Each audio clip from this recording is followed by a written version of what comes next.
Guys, welcome to the channel once more. It's a pleasure having you all. If you're new to the platform and you haven't subscribed yet, please don't forget to do so. Click the bell so that you stay notified. So today we are making some yumminess. Of course, you guys know I love to cook, so I'm just gonna share a recipe that I do with my goat stew. Very simple and easy. Just FYI, there's a lot of goat stew recipes out there. This is just my take on goat stew recipes. So but anyways, let's get to it. So of course you have the meat that's already cleaned in the pot.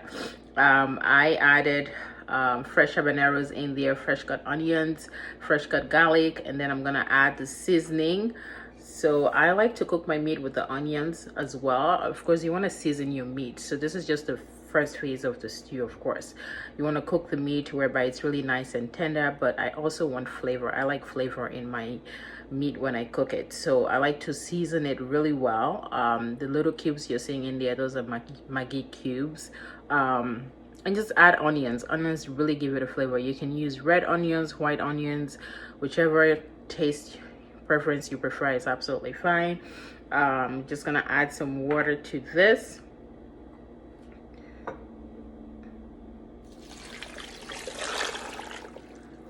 And we're just gonna let this bad boy simmer and boil for a good minute, whereby it cooks soft. Also, I could have done this in my pressure cooker, but I just kind of wanted to do it this way just to show you guys the step-by-step process of it. But if you have a pressure cooker, you can absolutely cook this meat in your pressure cooker, season it, and it comes out the same way, faster, quicker. And that's a way you can also effectively utilize your time whereby you're not in the kitchen so long. So we're gonna let this cook for approximately, you know, a good few minutes, so that the meat is really nice and tender, and we'll keep it going. Okay guys, so this is how the meat looks when it's nicely cooked. As you can see, it has fully absorbed all the seasoning.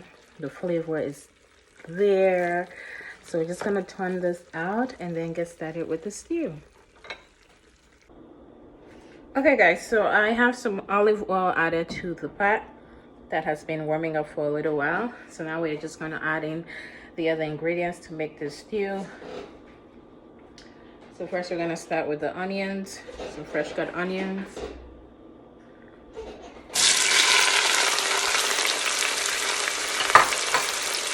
And then in addition to the onions, I'm going to add in some bell peppers, some shallots, and some tomatoes. Okay.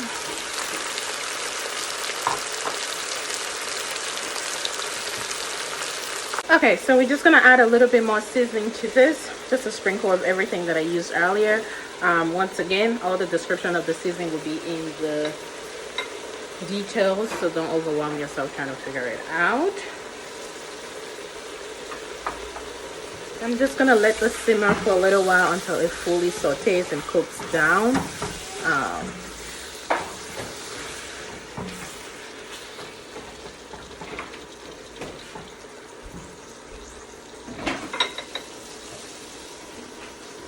As you can see, the onions, the bell peppers, the tomatoes, the shallots, everything is cooking down. Some people like to blend their stuff. I personally don't like blending my ingredients for my stew. I just rather it naturally cook down and create its own, stew and sauce. But if you want to blend this down just to make things faster for you, you can, but I personally don't like to blend stuff. So I'm just gonna add a few tablespoons of tomato paste to this so that it can fully fry out. You definitely want to put your tomato paste a bit early before you finally add your meat, because you need it to cook down. I don't like that tanginess. Like, once again, it all depends on where you're from and how you decide to cook your stew, but this is how I like to make mine. So I'm just gonna let this cook down with the tomato paste, which is also gonna give it that redness. And once this is fully cooked down, then we'll go ahead and add the meat. But as you can see, it's naturally creating its own stew and sauce. And you soon see the redness that you see in stew You don't have to use, you don't have to blend your veggies for that to happen. It's all about the ingredients that you use.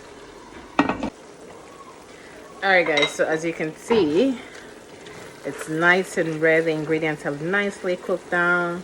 So you don't really have to blend your ingredients, but like I said, if you choose to or want to, no problem with that. So now we're just going to add our meat into this.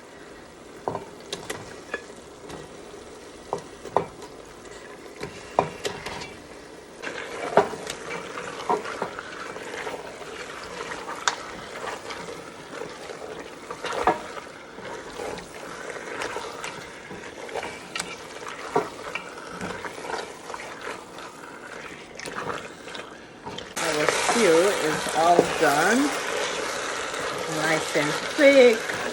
All the ingredients naturally cooked down. You didn't have to blend it. You know, this is not that your ordinary stew. But it's really simple, quick recipe. Pardon the noise in the background, that's my little one screaming. But yeah, it's good to go, ready to be eaten. I hope you guys enjoyed the recipe. I definitely encourage you to try it out if you've been wanting to learn how to make stew. This is your opportunity. There you have it. Okay guys, so this is the final product. As you can see, some yummy goat stew.